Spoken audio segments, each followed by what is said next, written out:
morning. Happy Friday to you. You are joining Kat's Home Chat, all things home.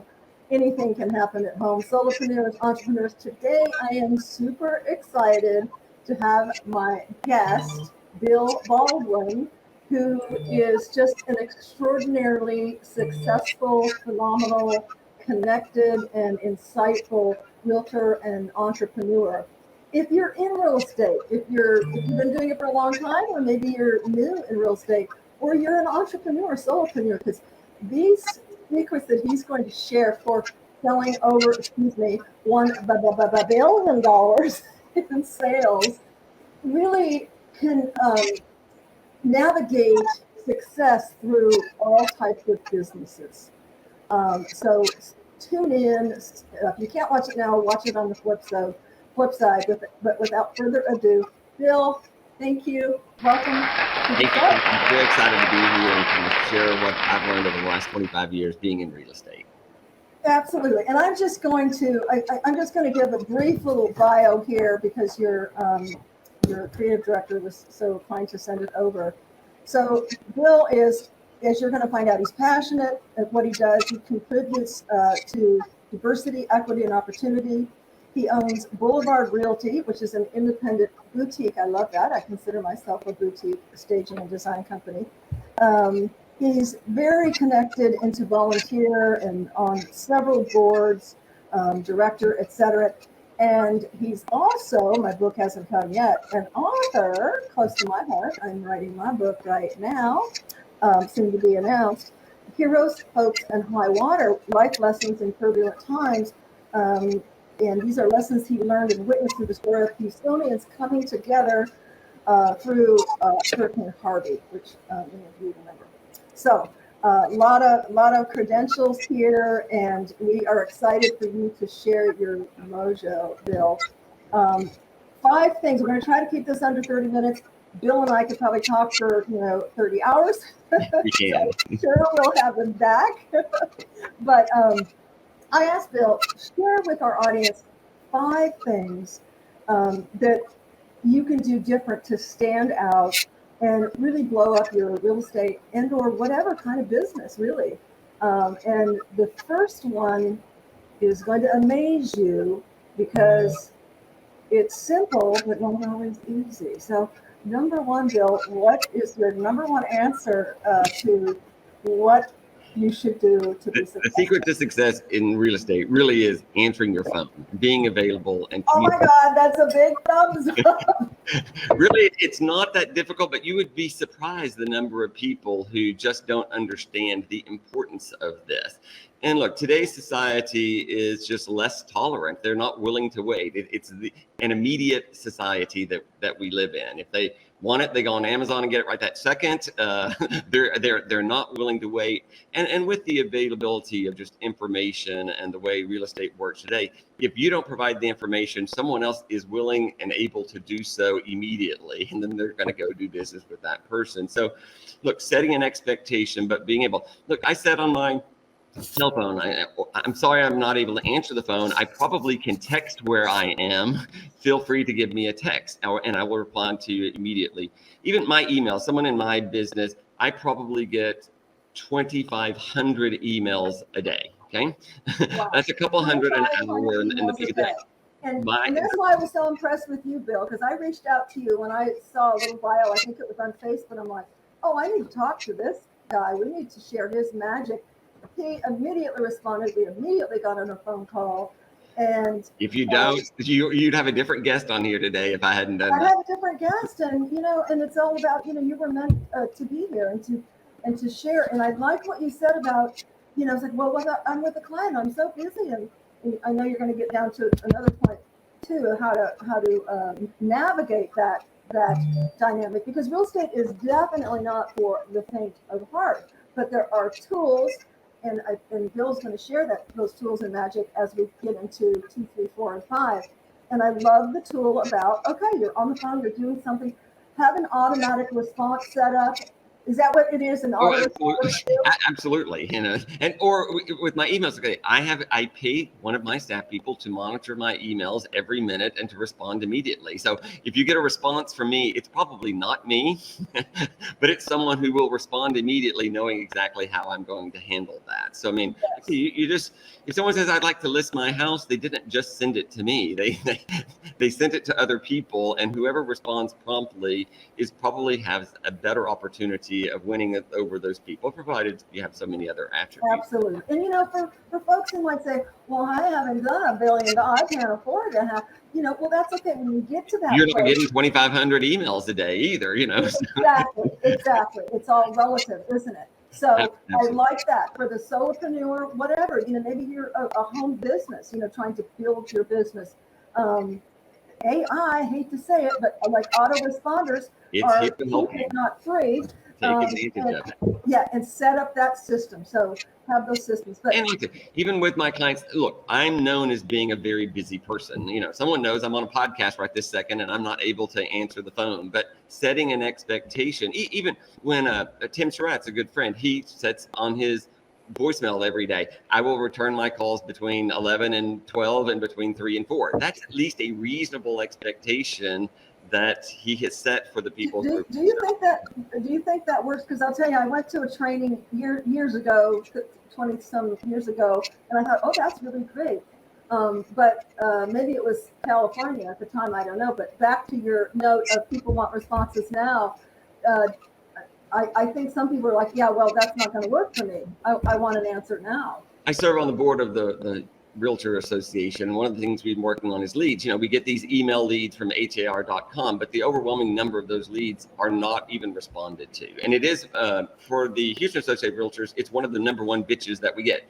I emailed an agent, they didn't email me back. So we're going to a new system where it will automatically respond to these people and provide some information. Because if you don't, I'm telling you, if they're going to har.com, they're also going to zillow.com, or they're going to realtor.com, or they're going someplace else. This isn't the only place that you can find a real estate agent. So immediate response, good communication, effective communication, figure out for your clients, what is their expectation for communication? Do you want a daily report? Do you want a weekly report? We get this deal. I'd like feedback on the open house, Sunday at 5:01. Well, I don't have any information at 5:01. The people have to think about it. What's best after the open house is if someone comes back and makes another appointment on Monday, or if they call me and say that they're going to write me an offer, that's good communication. Otherwise, maybe they looked at a $2 million house in the Heights and they're going to go buy a $1 million house in Brace Heights. I mean, who knows? We always say, buyers are liars. I can't believe everything that they say, and I can't respond immediately to what they say. But what is the expectation for my client who's listed their house, who wants to know information? So get that up front. And I've seen some good agents who they put that in their intake in the beginning. So how would you best like to be communicated with, Bill? Is text? Text is the number one. It's the easiest way. I can for you. But I'm saying you need to have that conversation with your client, because if someone is of a particular age and they don't like to text or whatever, they say, oh no, I need a phone call. So setting those expectations, how would you like to communicate? Absolutely. Great. That's perfect. Okay, so let's go on to number 2, so we can get through all these great nuggets. But can't stress enough: communicate. You cannot over communicate. It's not possible. So what number 2 we have a vision and see it through. What does that look like? I have a realistic vision, but allow for some flexibility. When I got started, I was new, just like anyone else, moved to the area, didn't know that many people, but I made myself go to work. There's something that I can do. I can preview houses. I can preview MLS information. I can research archived history. So, having a realistic expectation. I'm not one of these guys that has a coach that says from 8 to 9 do this, and 10 to 11 do this, and 3 to 4 do that. And that works for some people, and I get that. But for me, that doesn't work. But I do make myself go to work every day at a reasonable hour. I go to work very early, and I work a full day. I don't schedule massages at 3 in the afternoon or coffee with friends at 3 in the afternoon. I make myself work, and there again, it's part of that. Am I available when something happens? And are you preparing yourself along the way when something does happen? I mean, we're all spending a lot of money, time, and effort to hope the phone rings, but if you're not available when the phone rings or you're not prepared when the phone rings, it won't make much difference there. So I find that people... So discipline. So to have the work discipline, I read somewhere, pretend like you were hiring yourself. Right. You're still in bed at 11, and I made a phone call. Different agents bring different experiences, different entrepreneurs. Some people are very, very, very busy and they have more knowledge. Other people have more time. I mean, I visit with my younger agents. What you have is way more time than I do. You can spend more time with a client who deserves or demands more time. I'm not willing to go and take a client and show them Pearland, Kingwood, and the Woodlands, and then decide what subdivision they want to buy in. I don't have the time to do that. I love that. Some people have more time. Some people have more money. Right. They're willing to buy that convenience, that hassle factor to be gone. The things you and I talked about beforehand. So that's great. Know know the needs of your buyer, your right. seller. Yeah, absolutely. Yeah, that's awesome.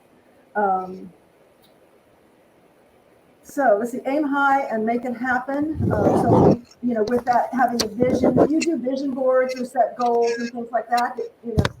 I do, but I'm a realist at the same time. I'm not just trying to have some lofty little goal. I think my goal is to work hard every day and take advantage of the opportunities that are given to me. And like I say, I at this point in my career, I'm not going to be all things to all people. So I'm going to, and in the beginning, I do tell my newer agents, become an expert in one thing. It doesn't matter what it is. Are you an expert in post-divorce purchasing? Are you an expert in internationalism? Are you an expert in your particular subdivision? Are you a new construction expert? Are you a flooding expert? Are you a historic district expert? I mean, it doesn't matter. Pick something that interests you and really immerse yourself into that deal so that you can have an adequate conversation with people and appear to be more knowledgeable than the consumer.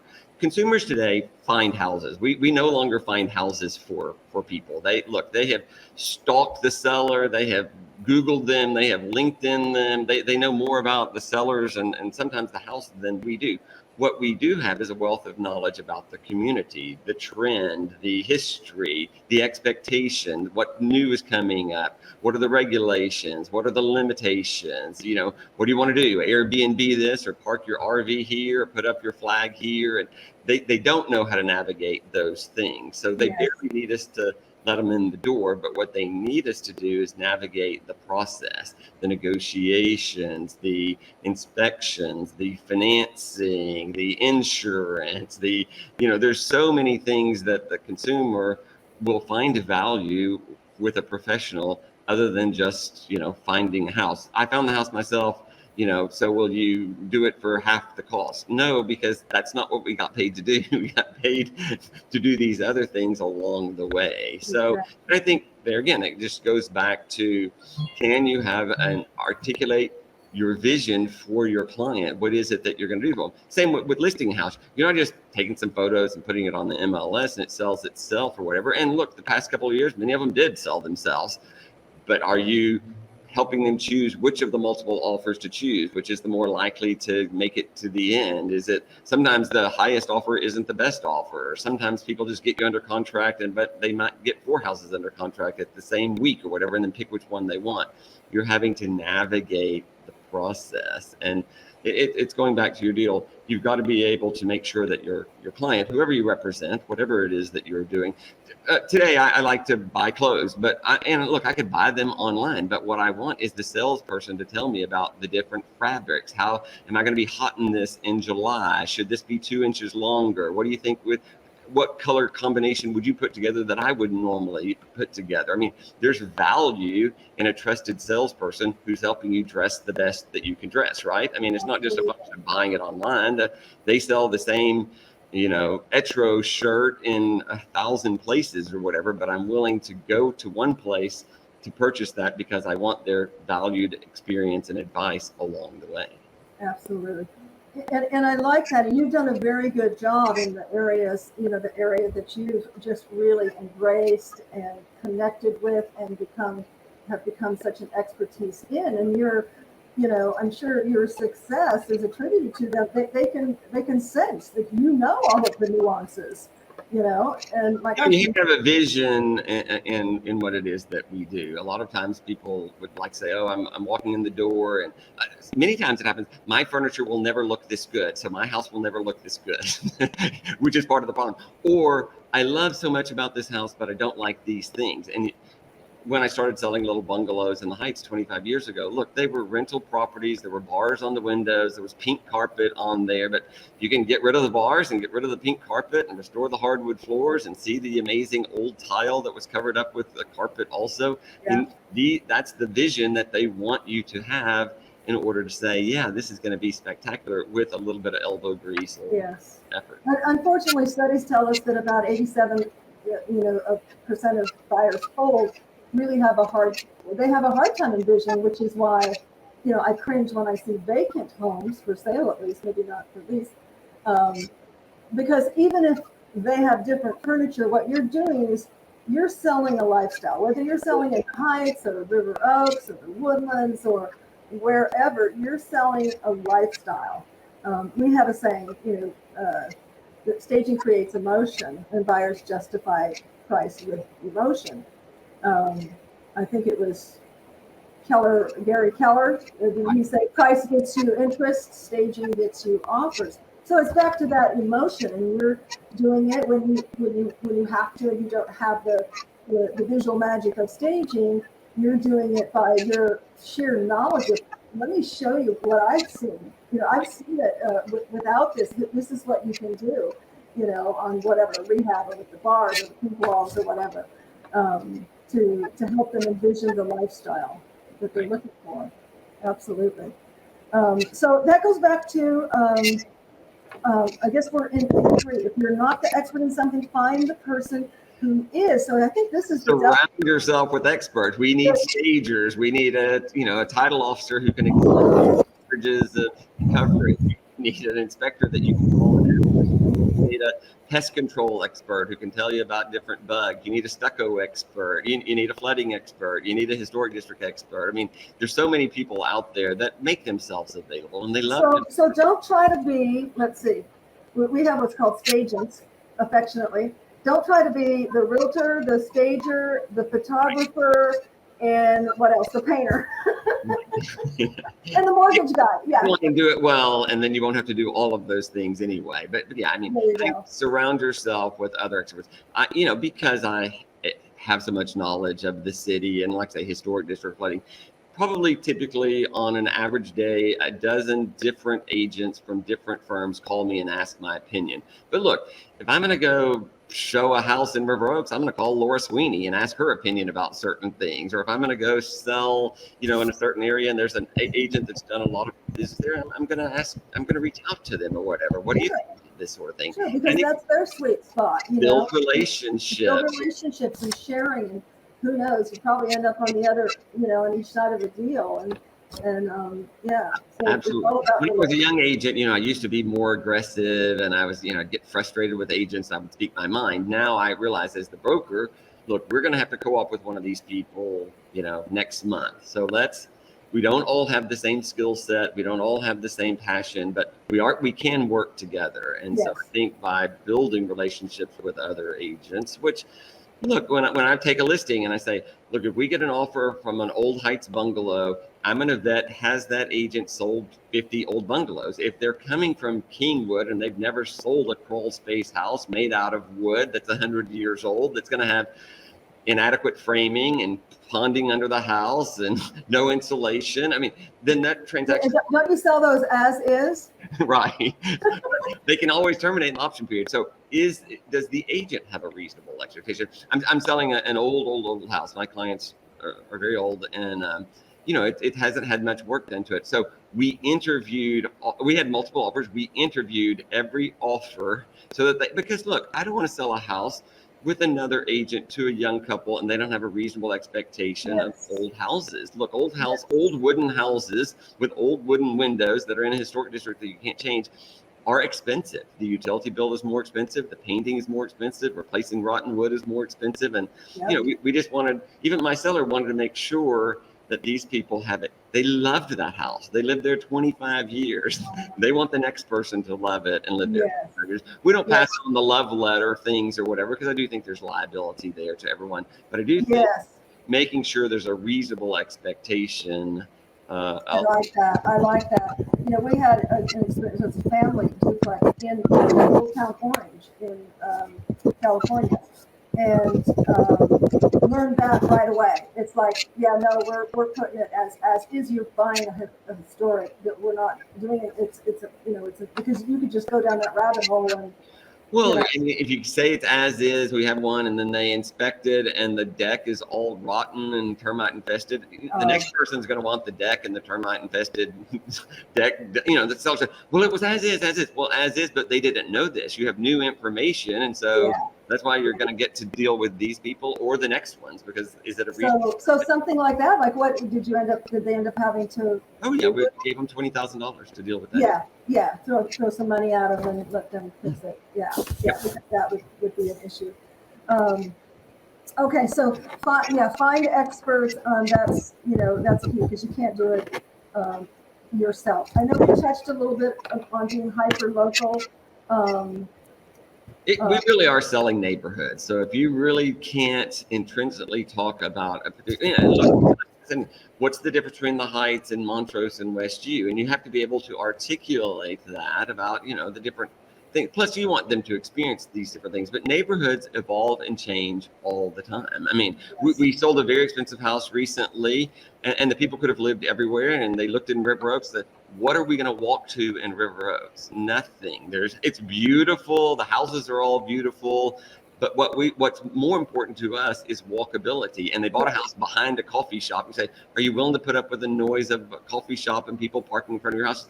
They came from New York. They laughed at me and said, "You think this is noisy? This isn't anything.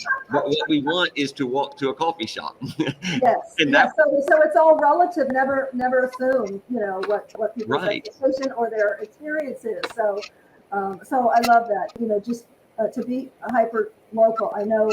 Realtors, take referrals and end up going in different places. But I think you're canvassing, you're, gathering information, et cetera, the hyper locality, it really is beneficial. And I can see, for success. Well, and even for us, the rules and regulations in Hunter's Creek are different from Westview, which are different from the city of Houston, which is different from the city of Bel Air. I mean, you've got to understand that portion of how it's going to work. Which is critical. Absolutely.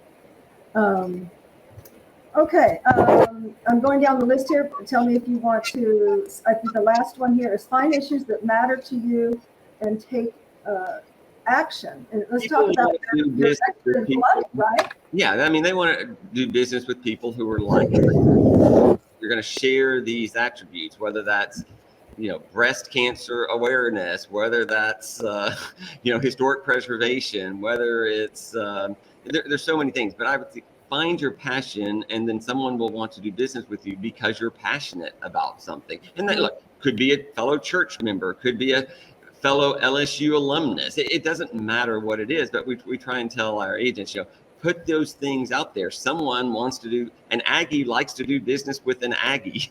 A divorced woman likes to do business with a divorced woman. I mean, so find that connection. That's find right. Your passion, because like you said, if you're people are gravitated towards that. If you're passionate about what you do, they want to know more.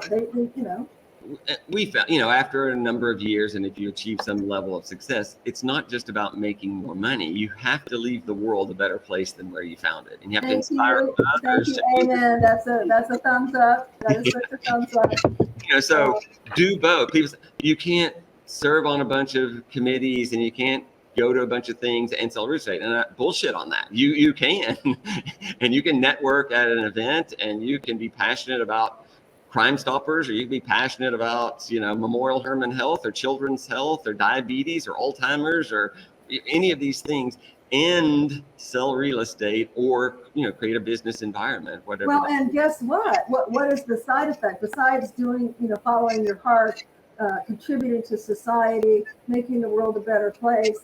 Well, you're meeting people. Right. You're meeting people who It's with connected. like-minded who want to do business with. That's right. Like no like and trust. Plenty of choices. Some people don't want to do business with a friend, but many people do want to do business with a friend. And so I think that's what you do is you cultivate relationships. Real estate is all about relationships. It's really about, it's the people. It's a people business, really not a house selling business. It's a people business. That's right. Yeah, houses are secondary. But I'll tell you, I just give such kudos to the realtors out there because you have to juggle so much. People don't realize really everything that you have to, the landmines, the things you have to navigate, negotiate, really have a psychology background because, you need to keep, don't you find you need to keep like everything's going to the hell in a handbasket with inspection or this and that. And you need to keep the solid, calm front to your buyer or seller, right? Sure. Or the other agent, cooperating agent. The other agent, yeah. It's a quite a psychological. It's a delicate balance, but it's kind of like Babe Ruth over there batting. You're not going to strike a home run all the time. You're going to strike out more than you're going to hit a home run. But there's preparation before you get on the mound to hit the ball there, and so there's things that you're doing along the way. And every career has that same thing. We talk about, what I don't want to do is be a dentist. I don't want to be in someone's mouth all day long, but for someone that does want to be a dentist, right? So I'm working in dentistry. For me, what we do, someone else doesn't necessarily want to do either. And we're the last guy to get paid. The inspector got paid, the appraiser got paid, the mortgage. We don't get paid unless it closes. And so you spend a lot of time, money, gas, and everything before you even get paid. Absolutely. Yeah. It's an expensive industry to work in, but like I say, it's a numbers game also. The more you do it, the more success you have. And we tell that same thing, the newer agents. If you graduated with a degree in brain surgery tomorrow and you've done one brain surgery in practice and someone else has done it 5,000 times, you're competing with a guy that someone only wants the guy with 5,000 times. But he might have a 3-month waiting list and you might be able to take him tomorrow. So find your time, talent, and experience. And I use that, in my industry. I'm like, no, I don't charge on my designs. I don't charge. Or it's a consultation. I don't charge for my time because what I can do in an hour and a half consultation, it might take 3 for another because, I've spent, time, talent, energy, and experience learning what I do to do it very efficiently. So I don't want to be penalized by being charged by the hour. and they're good with that. It's like, and that comes with with experience, doing it enough. So I come to just a little lessons you've learned, and I want to talk about never. I'm going to change the sheet just a little bit.